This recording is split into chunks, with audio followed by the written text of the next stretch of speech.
Deus bendito, Deus eterno, nós te glorificamos, Senhor, por esta hora, este momento, em que, Deus, nesta hora poderíamos estar em muitos lugares, mas podemos dizer que até aqui nos ajudou o Senhor, e sabemos que temos feito a escolha certa, ó Deus, de estar em Tua presença, de pagar o preço de conhecer a Tua palavra. Ó Deus, cada vez que abrimos o Teu livro e lemos, sabemos que alguma coisa o Senhor tem operado. E um dia colheremos o fruto desta ação, ó Deus, porque tudo que o homem semear, certamente isso também ceifará. Por isso nos dá a Tua bênção, Senhor, nesta manhã. Nos agracia, nos dá o entendimento, pois sem o Senhor nada podemos fazer. Em nome de Jesus. Amém. Amém, irmãos. Eu quero que você abra a sua Bíblia em 1 Reis, no capítulo 11, no verso 29. Um pouquinho alto.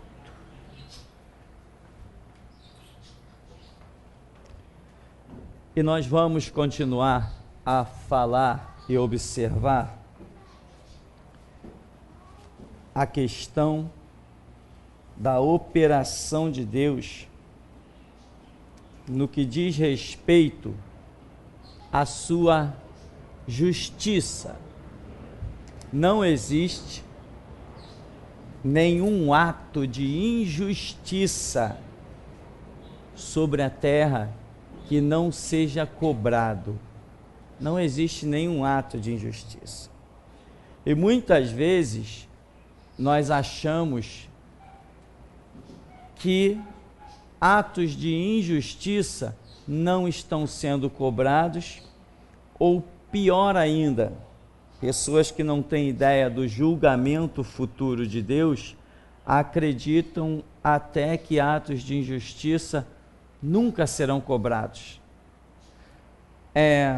Existem passagens bíblicas que deixam muito claro sobre isso. O profeta Abacuque deixa escapar esse ponto de vista, de que a injustiça não seria cobrada. Temos ali no Antigo Testamento vários profetas que mencionam isso. Temos no começo dos escritos de Salomão, ele também menciona isso. Ele perde a visão espiritual dessa realidade da justiça de Deus e ele escreve coisas dando a entender que ele acreditava que o ímpio, o injusto, realizaria as suas obras e que estava prosperando diante dos olhos de todo mundo. Só que isto não é a realidade. Para quem se aproxima de Deus e tem intimidade com Deus, recebe o entendimento, recebe a revelação de que toda injustiça vai ter que passar pelo martelo de Deus.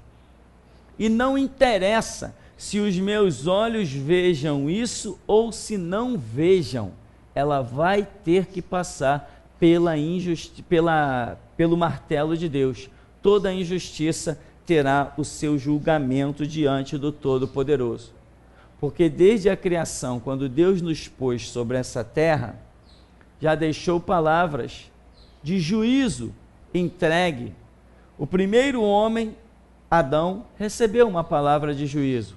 Deus falou para ele, não toca aqui nessa árvore, porque no dia que você tocar nela, você vai morrer. Então, desde que o primeiro homem está sobre a terra, ele já começa a receber palavras de juízo, porque sobre essa terra nós somos postos para sermos provados e daí definirmos a nossa eternidade. Nessa terra é que nós definimos o que seremos eternamente no mundo espiritual, seja salvo ou seja condenado, mas a definição do que seremos na eternidade está aqui e agora, diante de cada um de nós. Isto é o fato. Mas muita gente que não conhece as dispensações, as maneiras como Deus opera, essas pessoas ficam frustradas até no julgamento de Deus.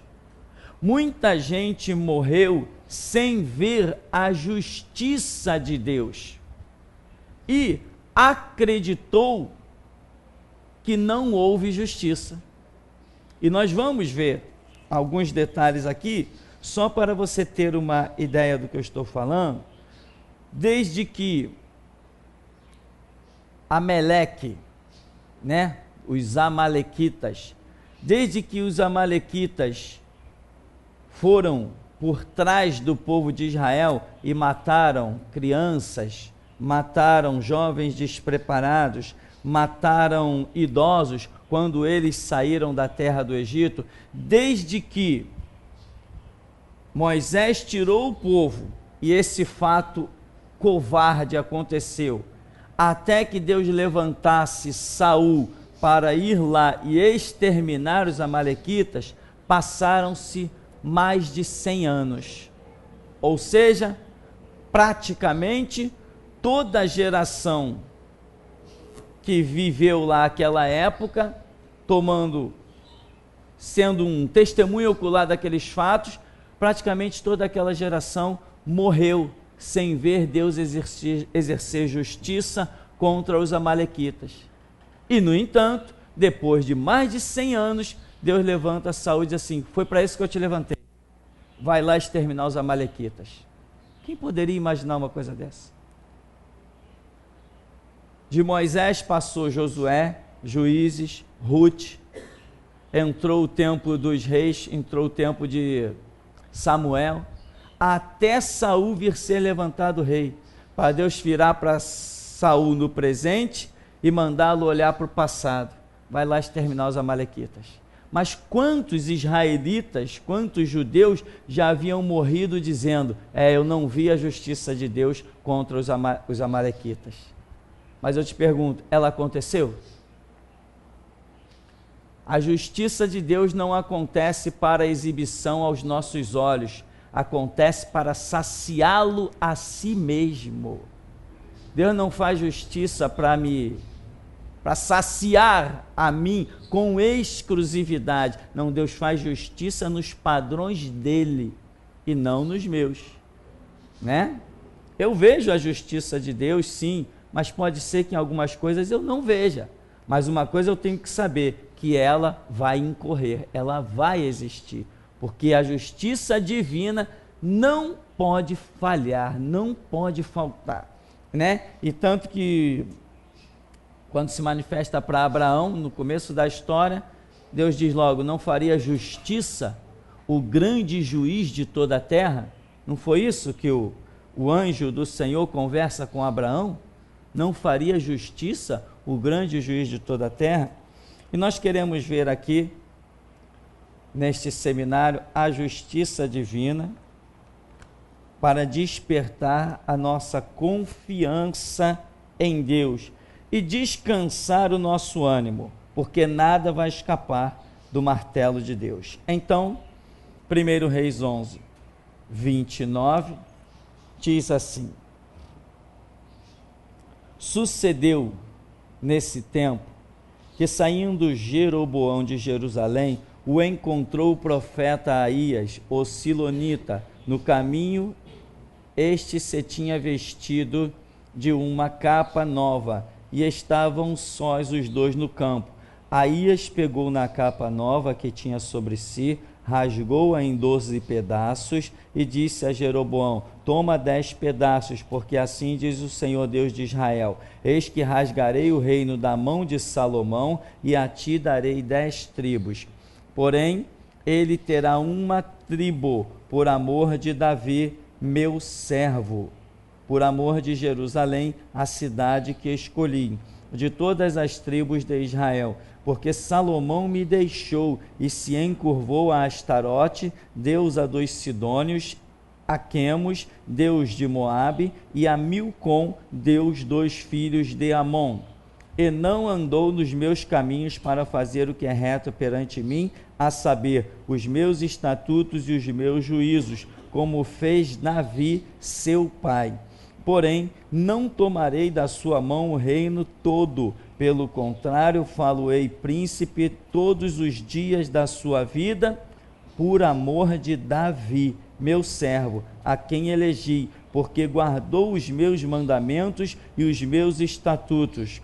Mas da mão do seu filho tomarei o reino, a saber, as 10 tribos, e tais darei a ti, e o seu filho darei uma tribo, para que Davi, meu servo, tenha sempre uma lâmpada diante de mim em Jerusalém, a cidade que escolhi para pôr ali o meu nome.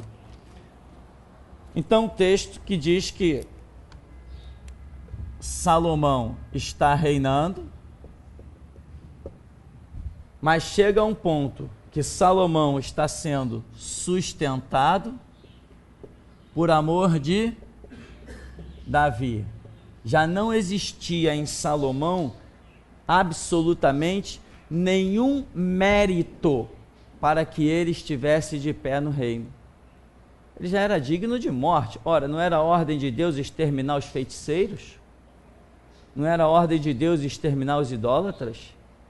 E o que Salomão era? Um feiticeiro e um idólatra. Foi isso no que Salomão se transformou. Viu aqui o nome dos deuses aos quais ele se curvou, os deuses aos quais ele adorou, os deuses aos quais ele mandou erigir templos. Salomão era digno de morte.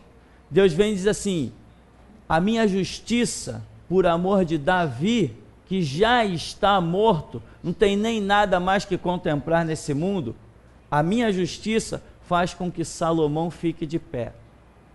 Ou seja, uma justiça bem diferente da nossa. Porque nós diríamos assim: Salomão, tu está condenado à morte, acabou. Corta a cabeça desse camarada. Ora, não seria o que nós diríamos? Ah, mas meu pai Davi. Não, teu pai é um santo homem, já cumpriu o papel dele e foi. E você, que parte você tem com o teu pai? Nenhuma. Teu pai andou num caminho, você anda em outro. Deus está dizendo assim: eu vou rasgar o reino, eu vou dar 10 tribos para uma outra pessoa, 2 eu ainda vou sustentar com o filho de Salomão. Por quê? Quando eu sustentar 2 tribos com o filho de Salomão, eu estarei fazendo memória a Davi, meu servo, que andou na minha presença, que julgou com retidão. Lembra daquela mulher que disse: olha, vieram os credores para levar o meu filho como escravo, mas o meu marido, teu servo, ela disse para Eliseu, né? Você lembra que ele temia o Senhor? Eliseu falou assim: se ele temia o Senhor, e Eliseu conhecia a mulher, tu sabes que ele temia o Senhor. O marido dessa mulher era da escola dos profetas. Eliseu falou assim: não, teus filhos não vão ser escravos de jeito nenhum. Amém, irmão? Existem critérios, sim, para as operações de Deus. E muitas vezes, quando não conhecemos esses critérios, achamos que as coisas têm que ser de um jeito quando deveriam ser de outro. Às vezes entramos numa casa e mal entramos numa casa para orar, já vemos que Deus está operando e já podemos dizer para os enfermos: pode ir no médico fazer exame porque a enfermidade foi embora. Tem outras casas que nós entramos e parece que Deus ficou lá fora na porta esperando a gente sair de volta, porque naquela casa ele não pisa.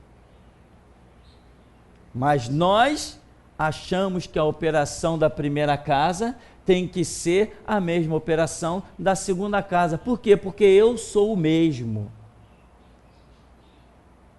Eu tenho o ministério. Se eu orei lá e Deus operou, eu vou orar aqui e Ele vai operar. Só que a realidade não é essa.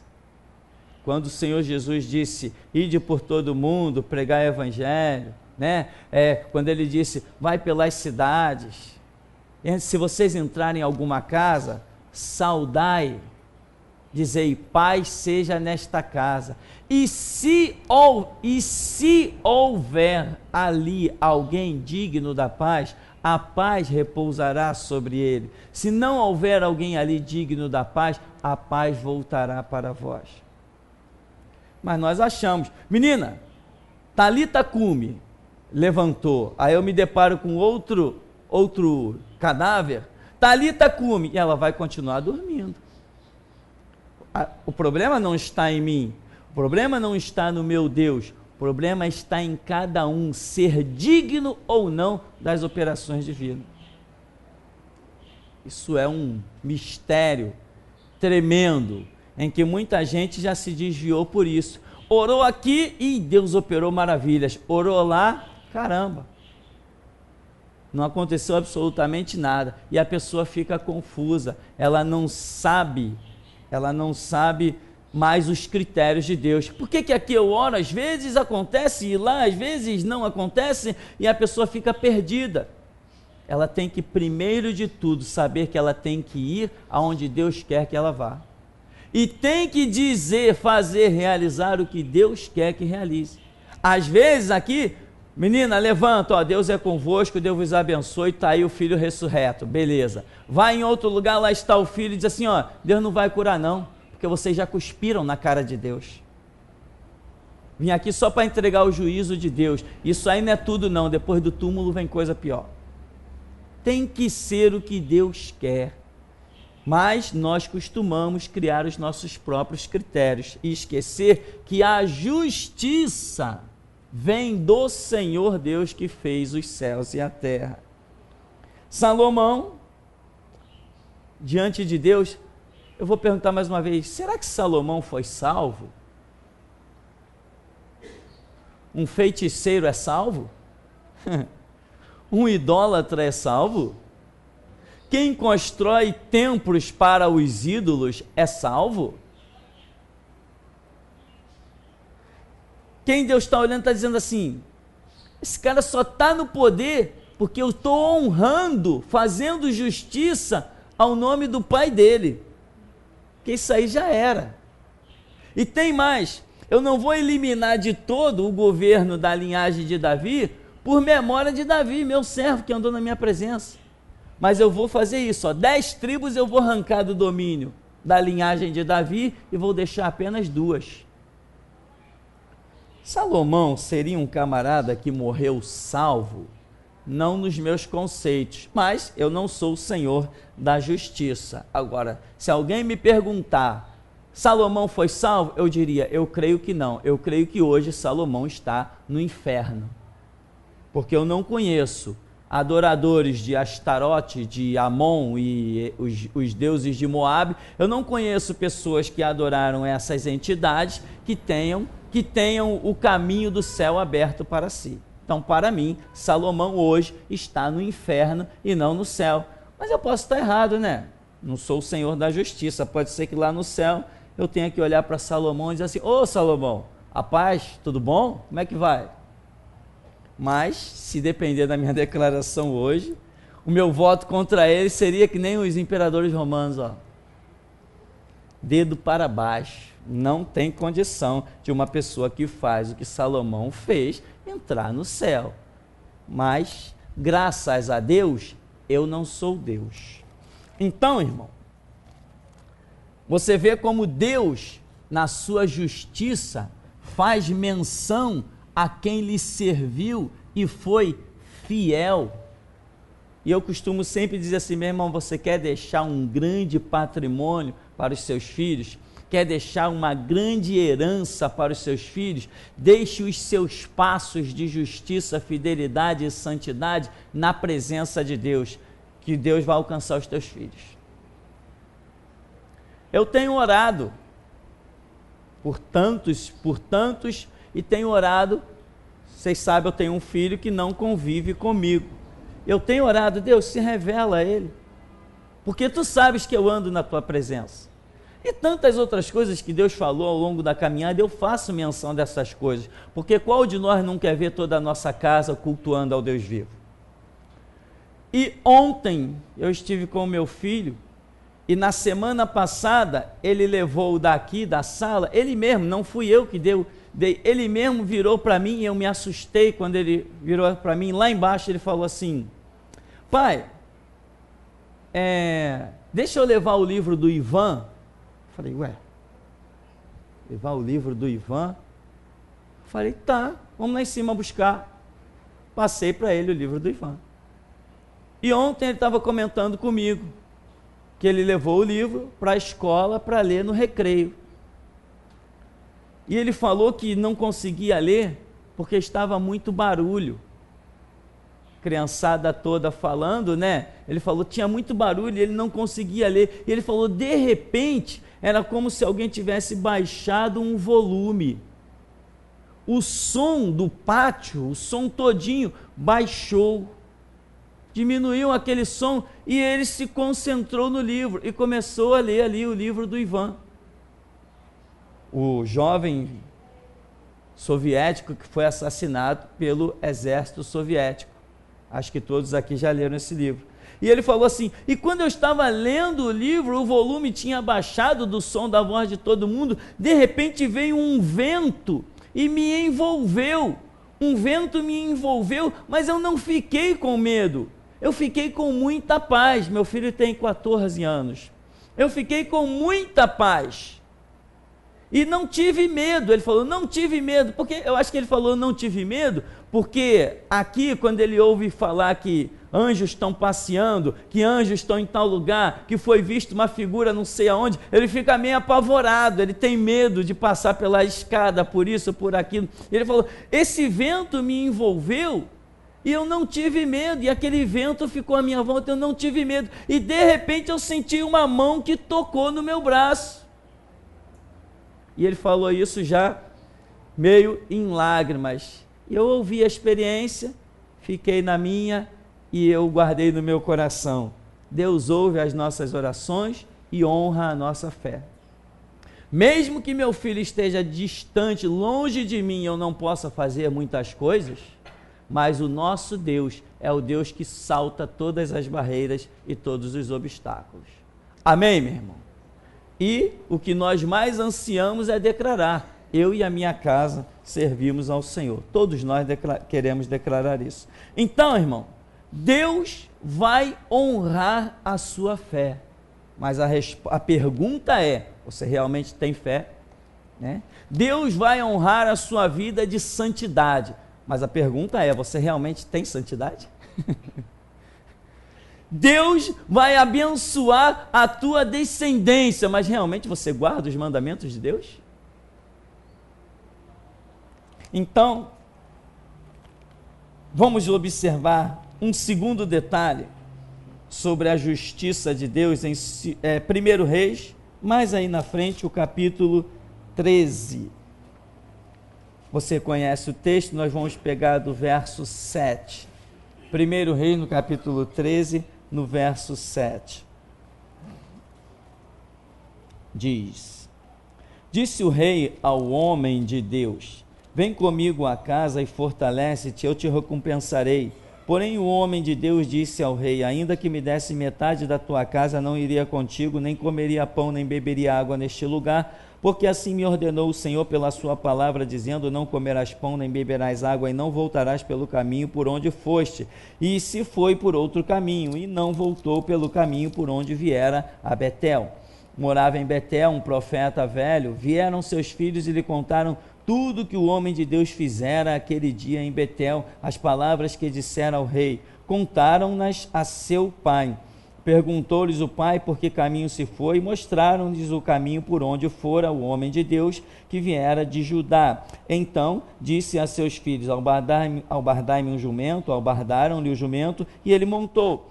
E foi após o homem de Deus, e achando sentado debaixo de um carvalho, lhe disse: És tu o homem de Deus que vieste de Judá? Ele respondeu: Eu mesmo. Então lhe disse: Vem comigo à casa, come pão. Porém ele disse: Não posso voltar contigo, nem entrarei contigo, não comerei pão, nem beberei água contigo neste lugar, porque me foi dito pela palavra do Senhor: ali não comerás pão, nem beberás água, nem voltarás pelo caminho por onde foste. Tornou-lhe ele também: Eu sou profeta como tu, e um anjo me falou por ordem do Senhor, dizendo: Faze-o voltar contigo à tua casa, para que coma pão e beba água. Porém mentiu-lhe. Então voltou ele e comeu pão em sua casa e bebeu água. Estando eles à mesa, veio a palavra do Senhor ao profeta que eu tinha feito voltar, e clamou ao homem de Deus que viera de Judá, dizendo: assim diz o Senhor, porquanto foste rebelde à palavra do Senhor e não guardaste o mandamento que o Senhor teu Deus te mandara, antes voltaste, comeste pão e bebeste água no lugar que te dissera: não comerás pão nem beberás água, o teu cadáver não entrará no sepulcro de teus pais. Amém, irmão? Você conhece a história, o profeta desconhecido que operou grandes coisas, o altar se fendeu e de repente, essa situação, quando ele vai embora realmente, um leão sai no caminho, o encontra e o mata. Você vê como Deus é fiel, não a um homem simplesmente, mas a sua palavra, que a Escritura diz que Deus exaltou sobre tudo a sua própria palavra. Quando ele fala da fidelidade a Davi, ele diz: porque Davi guardou os meus mandamentos. Davi andou na minha presença. Agora você vê esse profeta desconhecido, Deus entregou para ele uma palavra, vai lá e profetiza sobre o altar, e o sinal é esse: o altar vai se fender, as cinzas vão cair e tal, e o rei ficou irado: prende esse profeta aí. O braço do rei secou na hora, ele não podia retornar o braço, o profeta orou de novo, o braço voltou ao normal. Quer dizer, Deus sendo fiel à palavra que houvera dado àquele profeta. Mas Deus deu àquele profeta também uma palavra: não volta pelo mesmo caminho, não para nessa cidade, não come pão, não bebe água nesse lugar. Ele, porém, quando o outro foi lá e mentiu para ele, ele vai e retorna e come pão e bebe água. Deus vai mais uma vez e mostra o quanto ele é fiel à sua palavra. Ele disse para aquele homem não fazer aquilo, o homem fez. Quando o homem vai de caminho, um leão o pega e o mata. E ele não foi sepultado na sua terra, nem no sepulcro dos seus pais. Por quê? O homem, a Escritura diz, ainda que o homem seja infiel, Deus todavia permanece fiel. Eu te digo, não é a pura verdade? O homem foi infiel, Deus não permaneceu fiel? Não matou ele? Deus é fiel, matou ele. Se Deus fosse também infiel, teria deixado ele vivo. Mas como Deus é fiel, matou ele. Porque Deus é fiel não ao homem, Deus é fiel à sua palavra. Por isso, a armadura de Deus descrita pelo apóstolo Paulo diz que a espada do Espírito, que é a palavra de Deus. Eu te pergunto, onde está a palavra de Deus? Diz Paulo, a palavra está perto de ti, na tua boca e no teu coração. Esta é a palavra da fé que pregamos. Se a palavra está em mim, Deus é fiel, o Espírito Santo vem, acha a palavra dentro de mim e guerreia por mim, me dá a vitória. Da sua multiforme, da sua multioperação, ele me dá a vitória. Mas se eu estou vazio da palavra, eu estou frito. Eu sou um zumbi ambulante, como um católico espírita, como os metodistas das coreografias, dos maçons e essas coisas todas que a gente sabe por aí. Então Deus é fiel a quê? A mim? Deus não é fiel a mim. Quem sou eu para que o Todo-Poderoso me seja fiel? Ele é fiel à palavra que ele me tem dado. Se a palavra dele está em mim, 1000 cairão ao meu lado, 10.000 à minha direita, eu não serei atingido. A fidelidade de Deus não consiste em ele olhar para a minha cara e me achar bonitinho, ou em bela forma física, ou simplesmente pelas minhas declarações de que ele é soberano da boca para fora. Deus não está enxergando as minhas declarações da boca para fora. Ele está muito mais preocupado com as minhas declarações da boca para dentro. Se o que eu falo é verdadeiro, está dentro de mim, muito que bem. Se não está, então, meu irmão, aqui nessa passagem desse profeta desconhecido, nós estamos vendo como Deus exerce justiça, estamos vendo como Deus é fiel, em que ele investe um homem com uma autoridade daquela para fender um altar, enrijecer a mão de um rei, sinais, prodígios e maravilhas. E nós vamos ver que cerca de 300 anos depois, a profecia daquele homem se cumpre, e como ele disse, que sobre aquele altar se queimariam ossos humanos, assim aconteceu, tudo que ele disse se cumpriu. E ele foi para onde? Para o túmulo. Por quê? Porque a grande glória não era o profeta desconhecido, a grande glória era a palavra que ele trazia. Que muita gente confunde, né? Caramba, fulano, vê que pregação. Quanto tempo tem essa pregação? Tem 20 anos. Caramba, esse cara é um homem de Deus. Não, cuidado que em 20 anos muita coisa muda. A palavra que Deus o deu permanece firme, como a do profeta desconhecido. Foi se cumprir 300 anos depois, quando Josias, com 8 anos, passa a reinar e fez um show em Israel.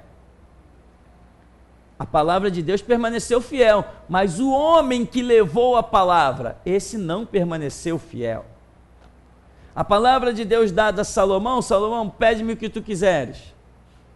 Eu quero sabedoria, tu vai ter, ninguém vai ser igual, eu vou te dar riqueza, vou te dar... A palavra de Deus permaneceu fiel, mas Salomão permaneceu?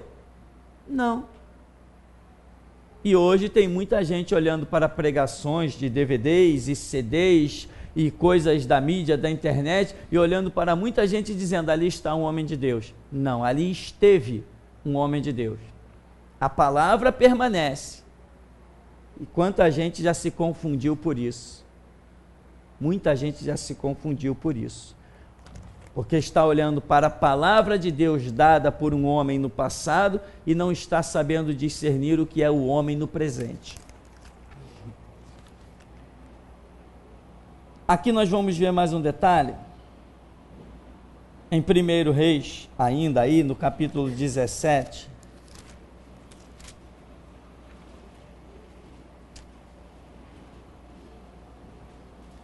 Primeiro Reis, no capítulo 17, no verso 8,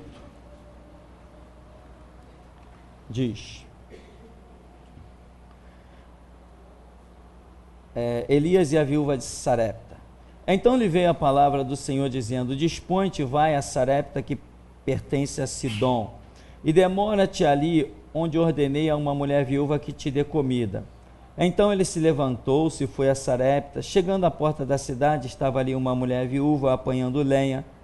Ela a chamou e lhe disse, ele a chamou e lhe disse: traze-me, peço-te, uma vasilha de água para que eu beba. Indo ela a buscá-la, ele a chamou e lhe disse: traze-me também um bocado de pão na tua mão. Porém ela respondeu: tão certo como vive o Senhor teu Deus, nada tenho cozido. Há somente um punhado de farinha numa panela e um pouco de azeite numa botija. E veis aqui, apanhei 2 cavacos e vou preparar esse resto de comida para mim e para meu filho comê-lo. Comê-lo-emos e morreremos.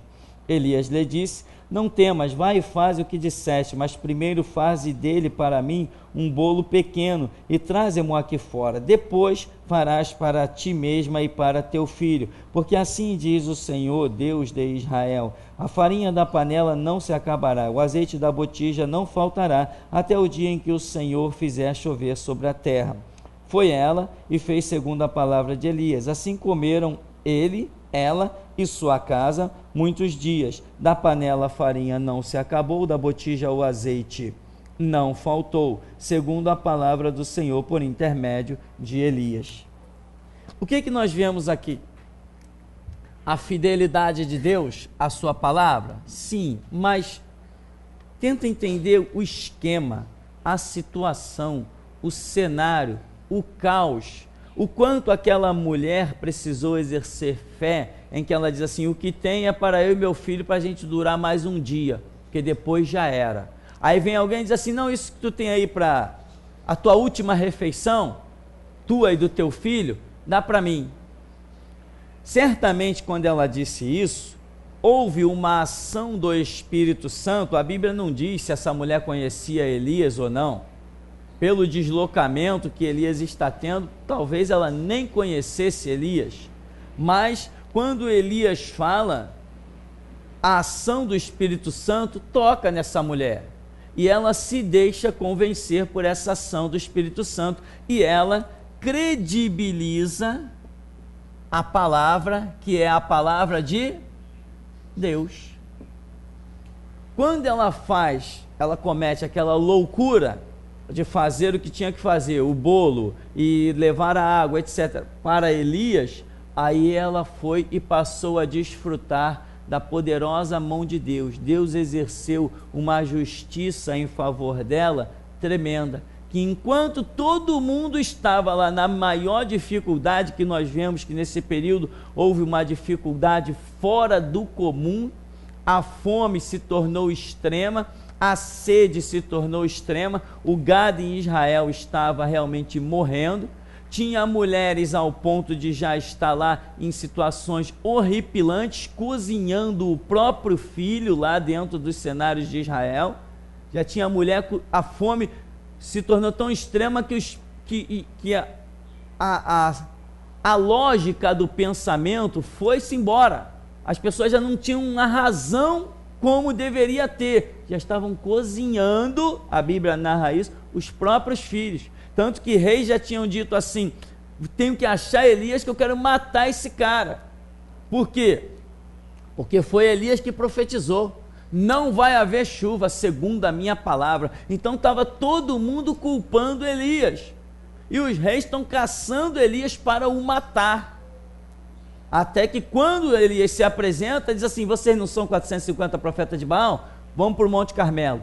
Depois desse caos, Elias chama eles para o Monte Carmelo, porque eles estão atrás de Elias. Elias se apresenta e chama para o desafio do Monte Carmelo. Quer dizer, outros detalhes ainda estavam para vir, e eles estão tentando achar Elias para o matar. Será que essa mulher conhecia Elias? Eu não sei se ela conhecia ou não. Eu sei que houve uma ação do Espírito Santo, e ela credibilizou. Enquanto está todo mundo no maior caos, ela, por ter credibilizado a palavra de Deus através dos lábios de Elias, obviamente por uma ação do Espírito Santo, porque se profeta profetiza, se sonhador entrega ações, se visionário entrega visão, meu irmão, tem que ter a ação, a testificação do Espírito Santo, senão é engano. Viu o que aconteceu com o profeta desconhecido? Eu também sou profeta de Deus, e um anjo de Deus me apareceu e mandou vir aqui te buscar para te dar pão, para te dar água. Aí o profeta desconhecido não parou e disse assim: eu estou ouvindo a voz desse homem, mas não estou ouvindo a do Espírito Santo dentro de mim, não vou dar crédito a essas palavras. Ao contrário, ele se deixou levar pelo cara que disse da visão, que o exaltou, quer dar comida, quer dar guarida, quer dar um monte de coisa. Ele aceitou essa espécie de exaltação e agrado. Essa é a verdade. E acabou não dando crédito à ausência da voz do Espírito Santo, que naquele momento não existia. A voz do Espírito Santo não existia. O que ele viu, o que ele sabia que tinha ali no momento que aquele profeta velho falava, era uma ausência da ação do Espírito Santo. Esse é outro tipo de discernimento que nós temos que ter. Uma vez eu estava já contei isso muitas vezes, estava num cômodo de uma casa, ouvindo uma televisão ligada em outro lugar. E o homem que pregava, ele falava de coisas grandiosas, ele falava de coisas gloriosas sobre a redenção de Cristo, sobre o poder da salvação, ele falava de coisas fantásticas, e eu num outro cômodo, sem ver quem na televisão estava pregando, apenas ouvindo o som, eu dizia assim: que coisa interessante, este homem está falando de coisas gloriosíssimas. Inclusive tinha pessoas lá na sala dando glória a Deus e aleluia. E eu dizia assim: que coisa, esse homem está falando de coisas gloriosas, mas eu não estou vendo a ação do Espírito Santo, porque eu estava ouvindo todas aquelas coisas fantásticas, mas o Espírito Santo não estava se movendo em mim, como testificação daquelas palavras. Eu achei aquilo tão intrigante, eu larguei o que estava fazendo no quarto e vim para a sala. Quando eu vim para a sala, que eu olhei um programa da Igreja Católica e um padre abatinado pregando. Eu falei assim, ele está falando a verdade sim, mas o Espírito da verdade não está nele. São coisas assim que são experiências fantásticas, que se você atentar aprender a lição, a sua caminhada vai ser fantástica lá na frente. Você vai discernir o que ninguém discerne, vai compreender o que ninguém compreende. Enquanto muitos vão estar se levando por palavras, você vai aprender a se conduzir pelo mover do Espírito Santo. Então, aquele profeta desconhecido não atentou para isso. E aqui então, o que nós vemos, essa mulher credibilizou Elias, né? Ela pegou tudo que ela tinha e investiu. Ela discerniu uma situação espiritual, ela credibilizou aquela palavra e ela investiu tudo, sem reserva. Como ela, o que eu tenho eu vou preparar e acabou, vou morrer. Não, pode fazer, porque tu não vai ter falta na panela nem na botija até que Deus dê chuva sobre a terra. Ela investiu tudo, ela arriscou no espiritual. Eu até escrevi essa frase, ela arriscou no espiritual, o que muitos de nós, muitas vezes, não encontramos coragem para fazer. E não vemos a nossa vida saltar de uma plataforma natural para uma plataforma espiritual. Porque nós não arriscamos muito no espiritual. Nós não somos que nem a vovozinha da oferta da viúva pobre, né? Nós não somos que nem ela. Que Jesus falou assim, ela deu mais, ela deu do sustento dela. Eu imagino que aquela mulher ali nunca teve falta de nada. Aquela velhinha lá da viúva, da oferta da viúva pobre, que a Bíblia diz. Porque Jesus falou, essa aí deu mais que todo mundo. Ué, imagina Deus olhar para um camarada depositando hoje na igreja 10 mil reais, o outro com uma barra de ouro, o outro dando sei lá o que para a igreja, coisas e mais coisas. De repente vem uma pessoa simples e coloca ali R$2 de oferta, e Deus olhar e dizer assim, caramba, esses R$2 valem mais que aqueles 10 mil, esses R$2 valem mais que aqueles 50 mil. Por quê? Porque a pessoa deu do seu sustento. Não foi o que essa mulher com Elias fez? Ela falou, olha, minha última esperança é isso aqui, para durar mais um dia aí, é fazer isso aqui e depois esperar a morte. Resultado, ela arriscou tudo que ela tinha, arriscou a vida dela e arriscou a vida do próprio filho dela. Arriscou em quê? No espiritual. Irmão, vou falar uma coisa agora interessante, é lição para mim, não sei se serve para cada um. Às vezes nós temos coragem de pegar um recurso nosso e investir alto na vida de um filho, tipo numa faculdade, num curso, num concurso, num aperfeiçoamento profissional. Nós temos essa coragem, mas não temos a mesma coragem de pegar aquele mesmo recurso que nós achamos de grande e investir na obra de Deus, no espiritual. E o fato é que essas coisas é que fazem a diferença. Como a viúva pobre, a ofertinha da viúva pobre. Como essa mulher lá de Sarepta de Sidom, e tantos outros episódios que a Bíblia nos ensina. Então, arriscar no espiritual é um detalhe que pode mudar radicalmente a nossa vida. Cada um tem o seu particular com Deus, e nós aqui não estamos para nem criticar nem nada disso, estamos apenas falando que nós precisamos atentar para as coisas espirituais. Certa vez eu vi uma pessoa que ela dizia assim, eu não dou dízimo nenhum, a minha igreja é rica e não precisa do meu dízimo. E no entanto, quando nós vemos o exemplo da nação que foi chamada para dizimar, Israel, Israel nunca foi pobre não. Israel nunca teve necessidade de nada. E, no entanto, Deus nunca isentou ninguém desta obrigação.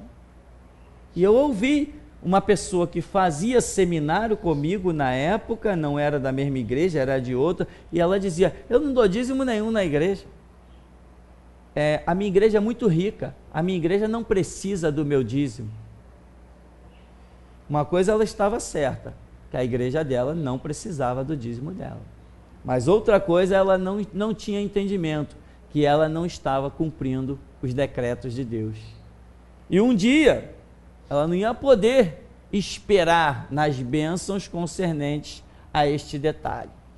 Bom, antes de encerrarmos este primeiro bloco, quero saber se algum irmão tem uma pergunta, uma observação, uma colocação, ou se todos estão sabendo muito bem.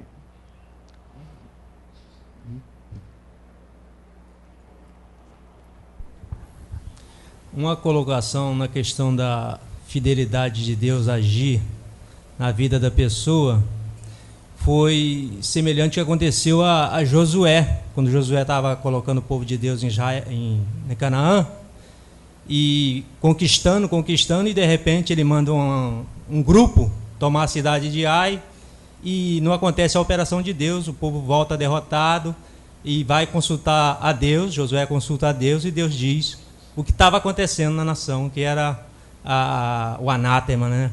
Exatamente. O roubo de Acã. Exato. É um exemplo vivo da nossa caminhada lendo a Escritura, né? Ou seja, conosco só acontecem as coisas dentro do projeto de Deus, mas nós temos que ser fiéis à palavra de Deus, porque Deus será fiel a esta palavra. Se eu estou trilhando o caminho de Deus, Ele virá sobre mim, por causa da palavra dele que está dentro de mim. Se eu deixo a palavra de lado, irmão, eu fico de lado. Então, a justiça divina é uma realidade tremenda, e essa é uma matéria que nós estamos aqui tratando, que não existe em nenhum outro seminário na face da terra. Nenhum outro seminário no mundo, onde qualquer crente esteja estudando Bíblia, pagando às vezes caro por seminários que não valem uma escola dominical, como costumo dizer, e as pessoas não têm noção do que é lidar com a justiça divina. Se você for fiel à palavra, Deus será fiel a você. Por quê? Porque Ele é fiel à palavra dele que estará em você. Se você for infiel à palavra, você pode esquecer Deus, pode se preparar para lágrimas, prantos, decepções, frustrações. Mas se você andar na presença do Senhor, você pode se preparar para colher frutos grandes demais. Eu só queria agora encerrar mencionando uma frase que provavelmente nós vamos ver no próximo bloco, quando Deus lá em Apocalipse, ele usa a simbologia de uma mulher chamada Jezabel, não é isso? Jezabel, em que Deus diz assim: eu dei-lhe tempo, para quê? Para que se arrependesse. Vocês lembram dessa expressão? Quando Deus fala: eu tenho contra ti que toleras Jezabel, mulher que ensina os meus servos a tropeçarem com isso, com aquilo. Aí Deus diz assim: eu dei-lhe tempo para que se arrependesse, né? Então, irmão, nós precisamos aproveitar o tempo que Deus dá, e muita gente deixa esse tempo se perder, extrapolar, e acaba que muitas vezes quando resolve tomar uma atitude, o tempo passou e aí já é tarde demais. Então nós temos que credibilizar, confiar na fidelidade de Deus, na justiça divina, trilhar a vereda que é estreita, a porta que é difícil de passar, e nós vamos simplesmente ver a glória de Deus. Por quê? Porque Deus é fiel. Amém? Vamos dar uma paradinha? Já já a gente volta.